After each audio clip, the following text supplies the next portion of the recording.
Good morning, Celtics fans. Welcome back to another episode of the Celtics Pod. I'm your boy, Adam Taylor. As usual, I'm joined by my homie, my compadre, my co-host in crime, Mr. Will Weir. What's going on, Will? I'm sounding happy, but inside I'm internalizing a lot of pain.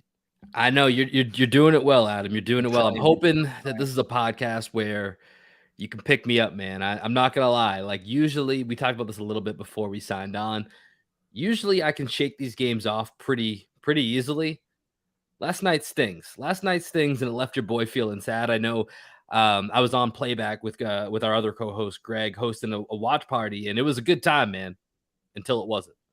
And I left the room that I was hosting in with my computer, my double screens, all that whatnot. And my girlfriend looks to me because she wasn't watching the game with me, and she was just like, "You do not look like you're in a good place." And I was like, "That's accurate. That's accurate." So hopefully we can change that by the end of this pod. Yeah, I want to be straight up, man. Like I said to you before we come on, everyone knows my routine by now, and I strayed away from it a little bit. So I kind of checked social media like an idiot, but I just woke up. I was awake earlier than I should have been, and I'm so happy that I did because I came into this expecting a bad result. Yeah. I saw everybody like there was a mistake. Everyone was heated. How could this happen? So when I've sat down to watch the game, I'm like, oh, where's the mistake happening? And like, if anyone's read what I put out earlier, kind of like that sidelines inbounds play where Smart got blocked by Drew, Yeah. I feel like Smart received a lot of the blame there, where I don't think he was. Question for you: should we just start here? I mean, I know we can build this up, but should we? Do you think this is the place that we should just start trying to break down this game? I think there's a bunch of different stuff that we can talk about, but this is probably the one that's lasting in most people's minds. Yeah, I mean, let's start with Smart because he's the one that's took most of the heat, shall we say? Yeah, and I think and I want you to jump back in here in a second because you did have I read your article before we hopped on today, and I've watched that replay so many times trying to figure it out. And I mean, it is a little reminiscent of, and this is probably the one thing that we've talked a bunch about Ime's growth throughout the year. These end of game sidelines out of bounds plays have been a struggle.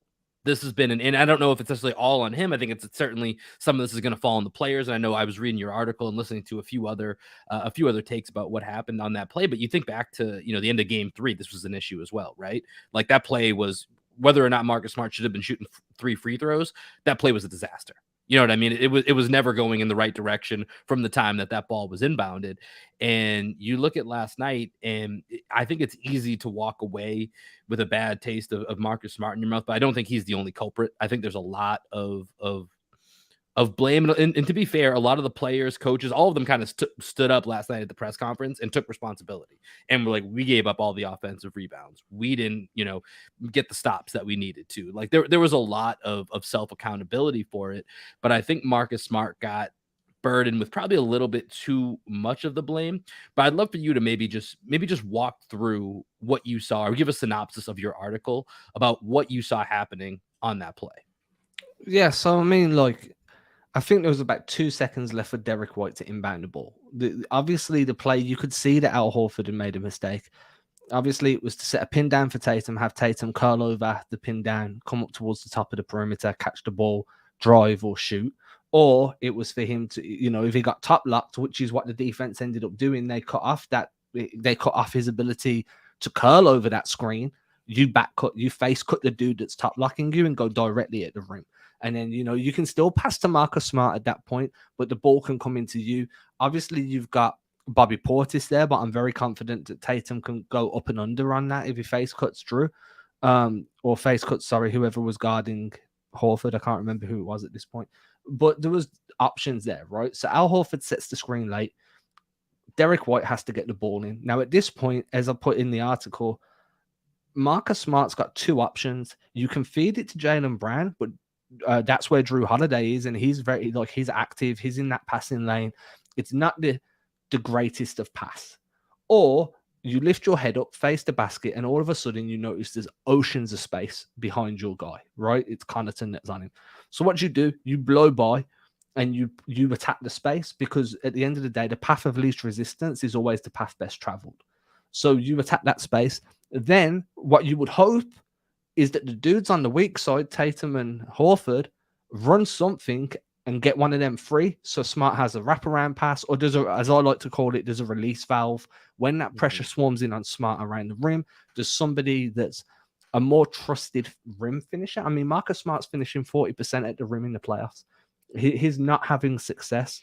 So having that release valve in Tatum or Horford helps a bunch, but they don't. They kind of just stay on the wing to provide spacing, and that keeps Bobby Portis from really being able to help off because Portis has to be there to, deal with any cuts from Horford or Tatum.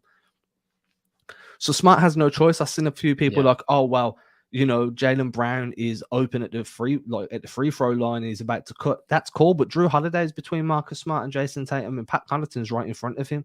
And Marcus said after the game, I mean, didn't it see was him. obvious, which was obvious when you watch the play and Holiday comes in and blocks it. Didn't see him. So if he didn't see Holiday, he clearly did not see Jaylen Brown. And I think you pointed this out in your article. It's a lot tougher pass from the angle of Marcus Smart than it is from the angle that we're seeing the replay. Of course, yeah, the right? bird's eye view, just like we're looking at it top down. We can see every gap. We can see, where passes could come from, where they could go to. You zoom in and put yourself on that floor with, 6'3", 6'4", 6'5" guys around you with their arms up and arms stretched out, running at you full speed. Those passing lanes and those little pocket passes that you see, sometimes the opportunity seems so unrealistic. Like, you can understand why he didn't see Brown, and even if he did, you could understand why he didn't feel like that was a pass worth making. Yeah. Don't forget, Smart doesn't have the size to deal with a double team either. It's not like he can see over the top of them. So he just had to go, I'm at the rim. There's nobody cutting weak side to give me that release valve for an easy finish. What other choice do I have but to go up? Now, was that the right decision? Maybe. Was it all on Marcus? Maybe not. Was it all on Marcus Smart? No, I don't think it was, because at the end of the day, he had to do something. Yeah, and I think that this is where it starts with that beginning, right? Because even in live time, and I don't know if it was just whether, from the Jays and Al perspective, if they just didn't know the ball had been inbounded yet, but the play was so late to start, and that threw off the timing. The Bucks seemed to have it pretty well defended anyways, but it was so late that even if as you look at your breakdown, when you see Al go to set that screen where, then Tatum kind of has that optionality of what he can do there, like Derek White was already running out of time. And so at that point, he hit the release valve, which was Marcus. And then when Marcus makes that determination to go baseline because there was open space, I do think it's really interesting how quickly, how small of a window there is for a narrative to change. Because I think if Marcus hits that lane on the baseline, and let's say he finishes, all of a sudden it's what a wily veteran move, a broken play. Marcus Smart finds the gap because he has this court awareness or, whatever it may be. Instead, Drew Holiday, who has a hell of an end of a game and just he was phenomenal, comes over, makes this dynamic play. And of course you package in, Marcus Smart getting stripped on the last second chance, as well as the fumble between him and Jaylen on the missed free throw, and all of a sudden this becomes a I don't want to say it's a red mark on Marcus Smart's playoff report card, but it becomes a lasting image that you feel a little. I don't know. You don't feel great about the ending for Marcus. It's a blemish. Smart. It's a blemish. There Sure. you go. Yeah, and I think that it becomes a stain if they lose this series. I think at that point it's a stain on his playoff record. Now you talk about that strip, right? That last possession where Drew strips him. I've seen a lot about that today, and I've had a few discussions about that. My take there is your Marcus Smart is being picked up by Bobby Portis. Bobby Portis is on the side of him. Drew Holiday is in front of him. People are saying, oh, well, Tatum was wide open on the wing, leaking out. He was. But in between Marcus Smart and Jason Tatum, there was Bobby Portis, who was angled at a way to deter that pass. And then I think Connaughton was even further back. And you've got to beat those two guys with an over-the-top pass. But guess who's waiting for Tatum while Tatum's leaking out? Giannis. Yeah. So just because, even if you make that pass, even if you throw that pass and make it, it doesn't guarantee you anything. That could have been where Tatum got blocked on the perimeter, or it could have been Tatum got a charge, maybe he would score. Who knows? There's like, the multiverse and the countless opportunities that could have arose from there. But I think that again, from a bird's eye angle, you can be like, oh, well, you could get a pass there. When, in my opinion, I'm like, Bobby Portis is tall and long, dude, and if you look, he's positioned low, ready to explode to try and stop that pass. They're anticipating that. Then you look at like, and Draymond Green said this on his show today. I try and catch because at the end of the day, I'm a big fan of Draymond Green, but he's won multiple NBA championships. So when he talks, I listen. And he was like, yo, at the end of the day, the ball shouldn't have been in Smart's hands. Jason Tatum shouldn't have leaked out. Tatum should have come and got the ball from Smart. As soon as you see these guys killing the passing lanes, they're playing there, waiting to kind of jump and snatch. Tatum needs to come, collect the ball, and then go find his own shot. And if he doesn't find his own shot, maybe he draws that double team, and then he can make a play out of the double team. And I kind of agree with that a lot more than the fact of Marcus Smart tried to be a hero, because I just don't think it's that. I don't think it's that cut and dry either. And listen, like the way that scenario was set up, Drew Holiday had all the leverage. If he fouls, he fouls. If not, he aggressively goes for the ball and gets a steal like he did. Like worst case scenario, he's sending him to the line with, where we end up back at the end of game 3, where he's got to make one and then hope to miss one and ricochet. And you get into that whole, that whole conundrum again, which is super, super difficult to do. So Drew Holiday's coming from a place of leverage when he's going aggressively, to go pick up Marcus Smart.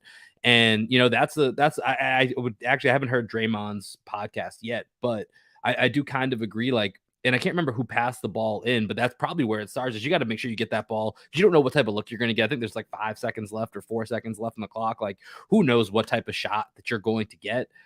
But if you are able to get a shot and they don't foul, you really want that coming from Jason Tatum or Jaylen Brown, ideally, right? So you want to have your 2 best players, your 2 best offensive players with a chance. But at the end of the day, that was basically a Hail Mary, that type of play. That would have been a play that goes down in lore if somehow we were able to pull that off.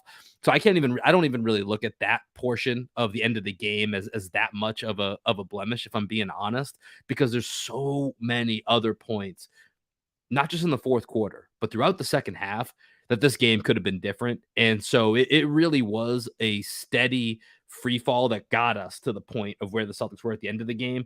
That particular portion for me is actually stung a lot less than the Marcus Smart, play on the out of bounds play and the missed free throw, and not being able to recover that, because that was a running theme throughout this game, was not being able to get those rebounds when they were needed.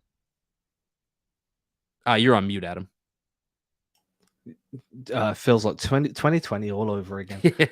We just had a comment that really fits in with what you've said, so I'm going to pull it up. From John Lyle on Facebook. Milwaukee plays tough D. Holiday made a great play. Not boxing out was critical. Why weren't Tice or even corner in? Have to beat the best to be the best. Looking like 4 years in a row, management has failed to provide adequate bench scoring. The J Rich for White swap could have been the move that killed our chances. ? Okay, so a lot to unpack here. I personally agree that, as with you, Will, and with you, John, that, and I think I'm not reinventing the wheel here. I'm not revealing anything that nobody else knows. Obviously, the rebounding was a big issue, A big issue, yeah. Yeah, I think what offensive rebounds will do it to you. And I think they gave up 14 second chance points in the second half as opposed to 6 in the first half. So obviously, that's a big issue.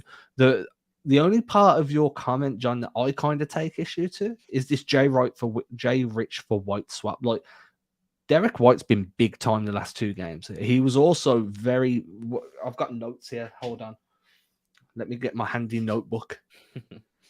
Derek White had a big second quarter, and he was also active in the third as well. His defense was great. I was just looking for what quarter I'd put down where I thought he was really impressive. He's been impactful. Could Richardson have given you some more scoring? Maybe, but from where the mid-range, and I said this when I done that deep dive on Derek White when the Celtics originally acquired him, the elbow jumper coming off of a screen is Derek White's sweet spot. He just hasn't got to that much, and we've started to see that in the last 2 games. So I'm quite happy with his production. We've had another comment. Let me just pull this up. First, let me scan it, make sure it's friendly enough. Yeah, okay. None of this really matters. They need to focus on the next game and not dwell on the mistakes. What they need to do is analyze it and make sure Marcus Smart is aware of his surroundings. Next time, he made a good, strong play at the basket, but the defense was better by Holiday, which was help defense. But all in all, it was a basketball play. It's what NBA basketball is all about. But I feel it could have been a bit more aggressive, seeming it's the last play of the game. But it was just a play. Or it was not just that Yeah, play, I think it is was what not we were just going that for. play, And I think that and last that's from part Kenny is Gonzalez. And that last part is perfect. And I think obviously from a player perspective, yes. And I think that's something that we'll address later on here is Yeah, I mean, how do you move on? Because that's ultimately, I mean, this is a giant test here. This is a giant test of resolve for this team. And we've talked a lot. And it's interesting because I think, Adam, you might have tweeted this out as well. Like, this is a reminder, this is still a young team. They have I did experience, this. but they are still a young team. And this is something that we've talked about for the last 2 years, that with the Jays, with Marcus, when you look at last year and now specifically this year, this is the first year they're the guys. The guys. You know what I mean? Like, there is no more Kemba. Al, even though he's been stepping up in this postseason, he's still not the guy. I mean, Al had, 4 points up until the fourth quarter last night. He's not the guy that, even though he did go get you 30 points in game 4 and 22 in game 3, you're not looking to that night tonight. You're looking for that consistent high end production from the Jays and Marcus Smart, those type of guys, night in and night out. So them carrying this burden and having an elimination game on their shoulders after a game that they let slip away, this is a massive test of resolve and is really going to show us a lot about, whatever's left for this season and what we can build upon going forward. Yeah, I mean, first of all, like, this is a young team. Everyone's saying Marcus Smart needs to know. He's 28. Like, okay, I I get think it. so. Marcus Smart's 28. Fair enough. But as you just said, this is Jaylen Brown and Jason Tatum's first year running this team without having somebody else to kind of guide the way. Their mistakes are going to happen. What I will say, and I think you've kind of alluded to this as well, is this team since the turn of the year has been one of the most responsive teams. Would you reckon that's the best word? They've responded to Yeah. adversity every time. They They've pick been a good themselves bounce up. back team. Yeah. Yeah, pick themselves up off the floor, dust themselves off, and then get back to it. And I think that when you look at like the growth of Tatum and Brown, that's not something they've always been capable of doing. Sometimes a bad game would put them in a week or two long funk, and they'd need a game where they kind of blew up, Yeah, to get them back on track. That's not really the case anymore. Now, do I think that they need some better decision making down the stretch? Definitely. Do I agree with your take on Ime Udoka and his end of game inbounds plays calls? Definitely. I think that, but at the end of the day, Udoka himself is a rookie head coach. It's not like when Brad Stevens took the job, who had multiple years of being a head coach at the college level. He came into the job with his own out of bounds plays that he'd been running for years and seeing success with. Udoka's basically starting from scratch in that respect. So while it's frustrating to see, it's just as frustrating to see Tatum arguing with the refs and not getting back on D. It's just as frustrating to see Jaylen Brown go hot and cold game to game, and it's just as frustrating to see Marcus Smart fire away threes that are ill advised, but each thing is fixable. And, as Smart's got into his age 27 season, age 28 season, those frustrating aspects of his game have minimalized and minimalized and minimalized. So I do think that, it's very easy to become frustrated with what we're seeing right now, but it's also good to remember how frustrating Smart was 2 or 3 years ago and how quickly guys can add to their game, develop their game, and then become a more complete player because of that.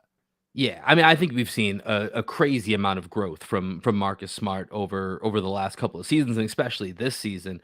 It is hard to keep away that creeping doubt that, at a few select moments last night, it felt like a little bit of old hero ball searching Marcus Smart. Although, like I said, like we've talked about, I don't think that's entirely fair, but I understand the creeping reminders of old school or erratic Marcus Smart.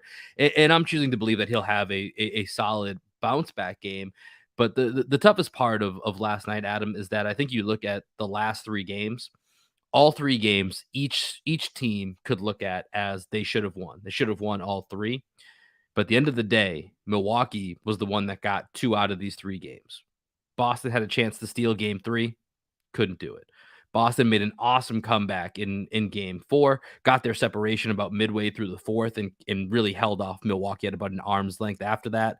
Last night, a game Boston feels like they should have had in hand, felt like it was theirs, got snatched away at the last minute. And when you look at games 3 and 5, that came down to the last couple of plays within about a minute, under a minute to go in the game, it's looking tougher and tougher for me to see a path in which the Celtics come back and win these next two, when you've had those two opportunities that have kind of been almost coin flips in the last 40 seconds of a game, and Milwaukee's gotten both of them. That's going to be really tough, and that's where my outlook for the series is a lot more dim this morning, despite everything you said about when you look at the issues and you look at where the series is at. A lot of it's correctable, a lot of it's fixable. I don't think there's any type of, it's not out of the realm of possibility the Celtics win these next two games, but knowing that there's two games that were on the line under a minute to go and Milwaukee got both of them, it feels like it's a tough mountain to climb right now. Do you know what's messing with my head? The way it's gone is loss, win, loss, win, loss, win, loss. Mm-hmm. So they win game 6. Well, then what's next? By looking at the math and the repetition, game 7 doesn't look great. Now, I said on the last episode that I was very, very bullish on Boston's chances of winning a game 7 because it's at the TD Garden. Yep. Milwaukee have won two of their three twice. Two of their 3 wins have come in the Garden in Boston. So obviously they're not really phased by the hostility, the animosity. Like, they're coming in and they're handling their business. And this is, at the end of the day, it's very easy to forget these guys are the reigning NBA champions. That for sure. They're already built to win. They know what it's like to be at these high pressure moments. So expecting Boston to win 2 straight is really difficult. Can they? Yes, because I think that 2 of their 3 losses against Milwaukee have come from self-induced errors. I feel like yesterday's game, or 2 days ago game, by the time people download this episode, I feel like that game was Boston's to win and they threw it away. The loss before that, Boston had a bit of a lead and then they just kind of choked down and they struggled to hold it, and then they went behind and fought back, and then they went behind again. For me, it's more about cleaning up the errors. Because the Celtics, at the end of the day, the Celtics are the better team right now. Chris Middleton is not playing. Yeah. And if you can't and that's the thing, right? Like, you're struggling to beat Milwaukee without Chris Middleton. And that must make you concerned in itself, because you're like, well, what would happen if Middleton was there? Now, I think the series is a bit different then. I think the defense is a little bit more open to drive to the rim. I think Tatum gets going a little bit more. But, again, multiverse decisions. But I do think that the Celtics, all they need to do is clean up their errors, because they're the ones shooting themselves in the foot on each and every loss. And it's not that Milwaukee are better. It's that Milwaukee are better at taking advantage of any slip up. I think that's well said. I mean, I think you think of the opportunities that have been available to go ahead and lock some of these games up. Milwaukee has snatched them. In game 3, the Celtics missed their open threes, couldn't get the stops when they needed them. Last night, the offense falls apart late. They stop driving into the lane. They can't secure the offensive rebounds. They can't get the out of bounds play right. And Milwaukee is able to go ahead and snatch that with Drew Holiday and Bobby Portis, guys that were on this championship team last year. So I really think it's those little things that are separating these two teams right now. And and I think, once again, coming back to that Chris Middleton part, I've said all series that I felt like the Chris Middleton absence, the longer the series go, is going to be the difference, which is why I've been so steadfast in saying Celtics in 6. And then I think last time we talked about, okay, at this point, it feels more like Celtics in 7. But the way the game went down last night, it really, I talked to multiple people that were in the building. That crowd was devastated walking out of the TD Garden. Just silence as people left their seats last night. And, there's still going to be a chance to bounce back. And I tweeted this out, Adam, and I wanted to bring this up. So last year, this exact time last year, as NBA fans, the Brooklyn Nets beat the Milwaukee Bucks in game 5. Kevin Durant has an epic performance. They're up 3-2. Everyone in the NBA world has Bud fired as soon as they lose this series. Everyone has the Bucks losing this series. Everyone has this is over. Kevin Durant's the best player in the world. Nets are going on to the next round. Let's start talking about, when Kyrie's coming back. Is Harden going to be healthy? Let's start looking ahead to that. Everybody had penciled in Brooklyn to go ahead and take that series after they went up 3-2. We know what happened. Milwaukee came back. They won game 6. They won that unbelievable game 7 with Kevin Durant's foot on the line, win that game in overtime. They go on to win the NBA championship. Bud is still the head coach. Bud Budenholzer is still the head coach of the Milwaukee Bucks. So to say that the history is written, it's just simply not. So I don't think that it's out of the realm of possibility the Celtics win these next 2 games, but I do think it's looking grim. I have to be honest in that regard. Yeah, and I mean, I'm not as confident in a game 7 victory as what I was. Yeah, But no way. there hasn't been an elite offensive performance from Jason Tatum in this series yet. He's been good. He's played high level games. We haven't seen an elite, I'm here, I'm a superstar game. And I think that that's the difference now. I think if Tatum can go God mode in game 6, real God mode, like 40, 50, 50 and 10 with 5 assists, like proper, like what we know he's capable of when he needs to be. If he can find a way to hit that level and all of a sudden just become a dominant scorer, which is what they need right now, then all of a sudden Boston's chances go through the roof.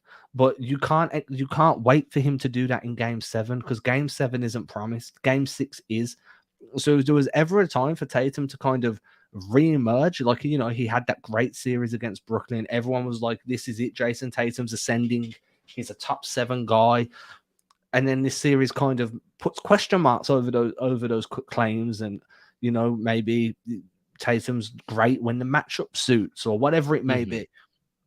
If he can come out, give you a 40 or 50 point performance, really like hit the team onto a game 7. Well, now the momentum swings back to Boston because Tatum's arrived on that stage. He's full of confidence. He's flowing, and then you can feel a bit better about it. If this is just more of the same, what's the point in winning game 6? Well, let me ask you this, because this brings up a question I'm starting to think about here. And let's use Marcus Smart and Jason Tatum, because I feel like this is going to apply to them the most. Who do you think has more pressure to have a great game 6? Is it Marcus Smart, because he's almost, fair or not, the face of that fourth quarter collapse in game 5? Or is it Jason Tatum for all the reasons that you just laid out? I think that Marcus Smart's been here, done that, and got the t-shirt, right? Like at the end, like Marcus Smart has been public enemy number 1 before. He knows what this is like. He's made mistakes in big games before, and he's proven that he's capable of bouncing back. So I think there is pressure on his shoulders to perform better and being more decisive down the stretch. But I don't think that pressure is as big as what it is on Tatum, because at the end of the day, this is Tatum's team. The keys are in Tatum and Brown's hands, and Brown is performing his role as a secondary scorer perfectly. So the ball's in, literally the ball is in Tatum's hands now. We need him. Yeah, you need him to give you his 5, 6, 7 assists a night. Yeah, you need the 7 to 11 rebounds a night. Great. But at the end of the day, you're the team's dominant scorer. You're the guy that's put in place to go get a bucket. When the defense locks down and an opportunity isn't there, make something happen. You're the star. You're the guy that everyone says is a superstar. Now's time to be. This is when superstars rise, when their backs are against the wall, when their team is on the brink. This is when a superstar gives you a superstar performance. And in my opinion, that pressure should be on Jason Tatum right now. Yeah, I think ultimately I agree with you. Heavy is the head that wears the crown. You can see my biggie. See my biggie in the background here. So ultimately that's where it's going to fall. This is a superstar driven league. Jason Tatum is either already a superstar or is on the precipice of superstar, however you choose to define that. He is in that mix, and ultimately this becomes some form of a legacy game for Jason Tatum, or could become a legacy game for Jason Tatum to force that game 7 to get back to Boston. I do think there is pressure on Marcus Smart, though. So I would agree with you. I think there's more pressure on Jason Tatum, but I do think all the goodwill that has been built up on the Marcus Smart, look, he's been given the keys to the car. He's the point guard. Look at what he's doing. Big ball one. He's defensive player of the year. Here's the new Marcus Smart. If he spirals from game 5, and I'm not saying that he will, I'm just throwing it out there as a potential option, because that is a really tough loss to bounce back from. And when you're being looked at as part of the face of it, even if that's fair or not, that if that does spiral into, let's say he has a performance like he did in game 3, which wasn't good. That was not a good Marcus Smart game. He has that type of game, or he has one of those old school Marcus Smart looking for the hero ball type shots, driving into the lane wildly, taking too many threes. A lot of the goodwill, and I don't think this will be fair once again, but that's not the world we live in where everything's fair, is that all of the goodwill that he's built up with all of the development that he's had with his decision making, with his play, with his leadership, with everything that he's done. I do worry that if he has a bad game, all of that could be for naught. And it might not be fair, but I think that's a realistic possibility if he has a dud of a game 6. But the problem is, right, and the concern for me, I wouldn't say it's a problem, but the concern I have there is pressurized Marcus Smart is the Marcus Smart you don't want, because that is the Marcus Smart that will make those mistakes you're saying. That is the Marcus Smart that will jack up threes. That is the guy that will over dribble, over penetrate, run plays and call his own number, because that is the version of Marcus Smart that we've seen when he's trying to prove himself. Which is why I'd like to believe that he's self-aware enough to understand that and be like, if it really is different, now's the time to be different. Yeah, the team need me to be the playmaker. I need to be the one setting up these plays, dropping these dimes. The shooting's great and everything, but that's not my role. I need to get Tatum going. I need to get Brown going, because that is the version of Marcus Smart that generated this goodwill in the first place. And that's the version of Marcus Smart that can help lead the Celtics to a game 6 win. Under pressure, Marcus Smart trying to prove your worth.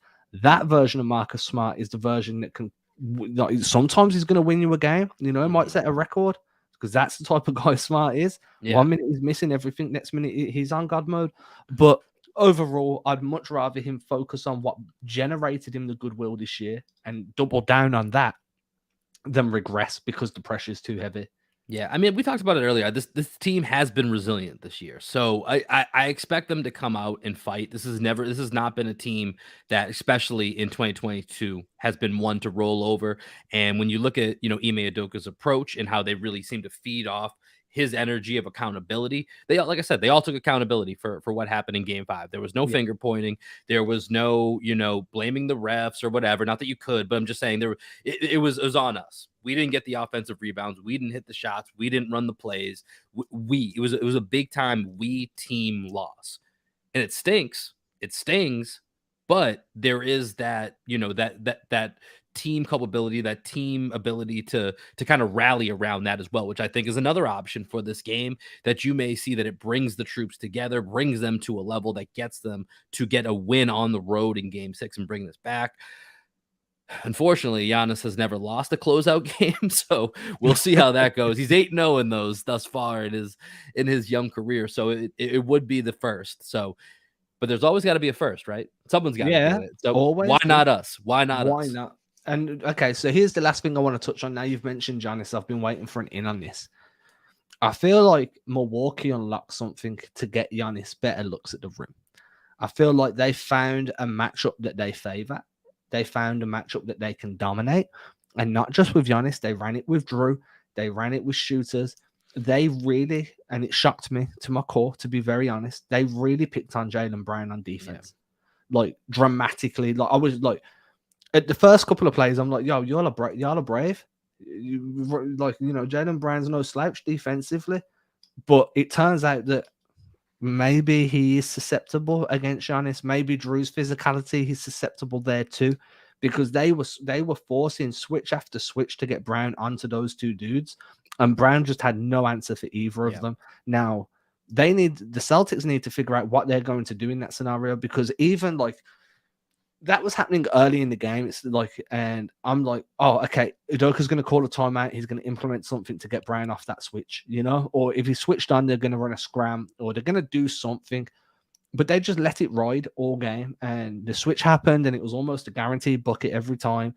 I'm not saying that Brown's a bad defender, but that matchup against Drew or against Giannis was just not favorable. Yeah. And Milwaukee spammed it. You know, when you're playing 2K and some dude's just hitting that same step back three every possession, and he blows you out like 21-2 because he just spammed the same move, and it felt like that. And you're helpless. You can't do anything to stop it. Can't do anything to stop it, dude. Because it's like, and then you're like, well, if they've figured that out and they've unlocked the code there, the Celtics need to find a way to shore that up.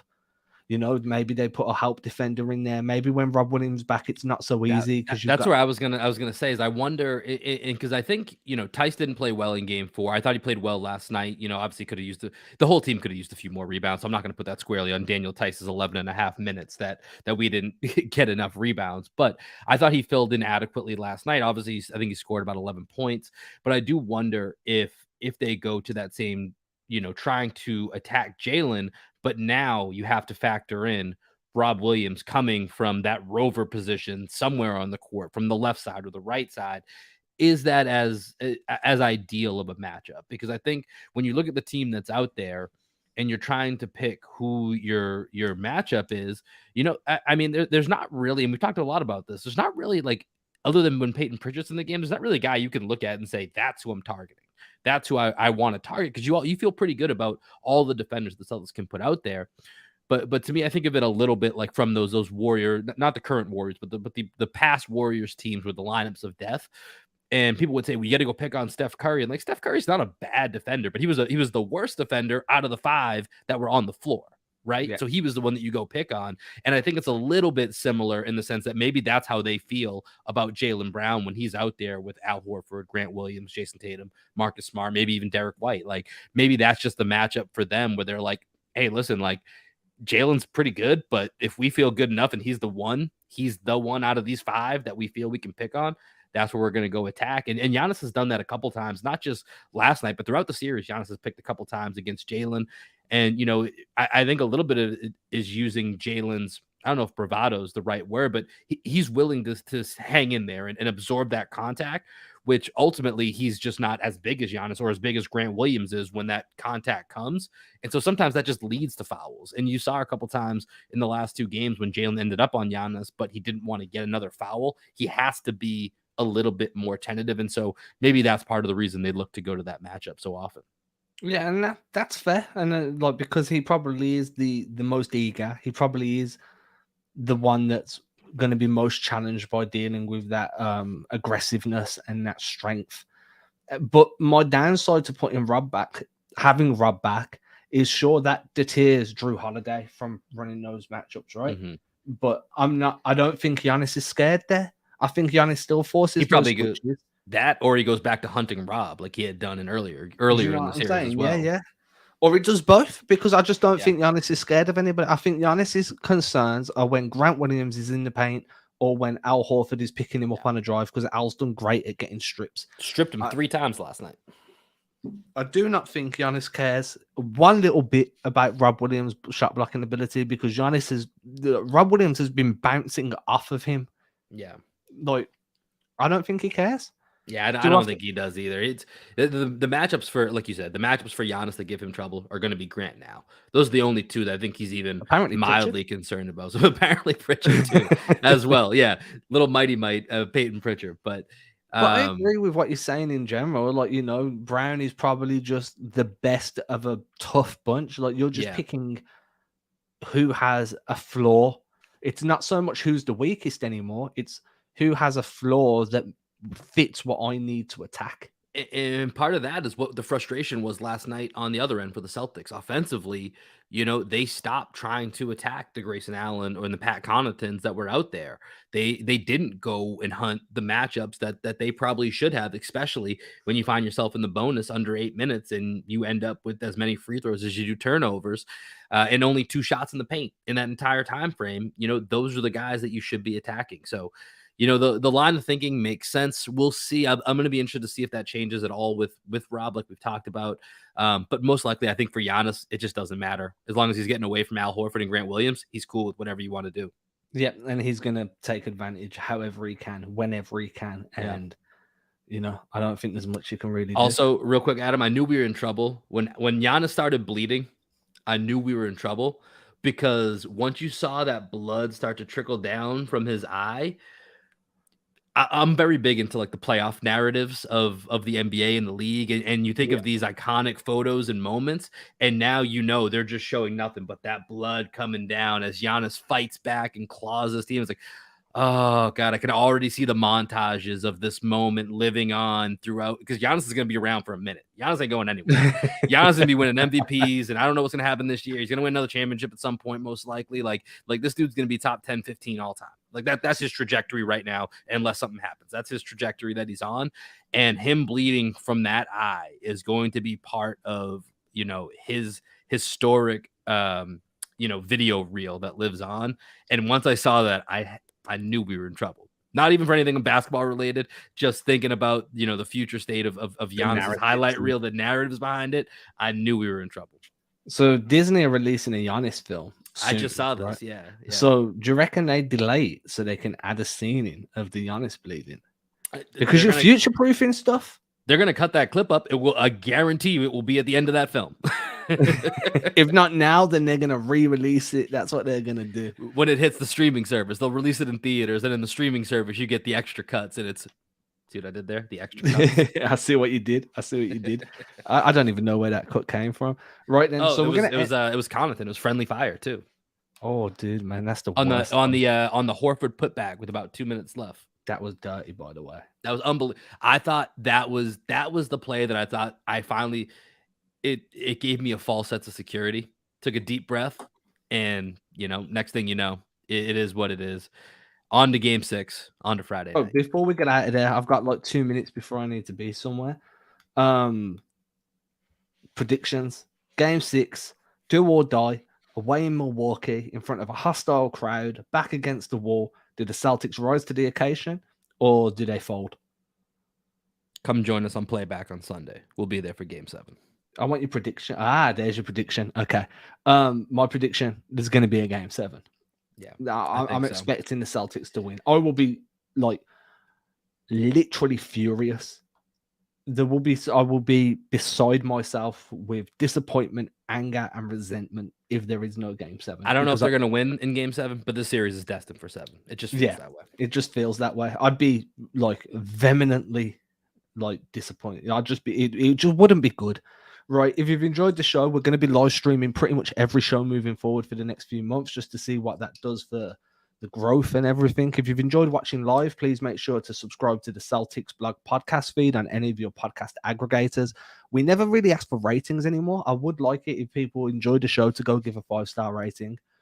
But more importantly, just share the show around. Like, we're meant to share it. We're meant to tweet it out. We're meant to post the links on Instagram and all that because we're running the show. Means far, far more when other people are doing it for us. Tag us in it, we'll share it with you, but it just shows us that we're on the right path. You're enjoying what we're talking about and all that good stuff. So until we will be back again now, this episode will air on Friday if you want to listen to it back, or if you're a regular listener, thank you for being here. And we'll be back again on Monday when I've got a feeling there's going to be an emergency podcast between now and then. But, our regularly scheduled show will be back on Monday. If you hear off us before then, it is what it is. Hey, bonus content. Will, my guy, always a pleasure, brother. Appreciate you, man.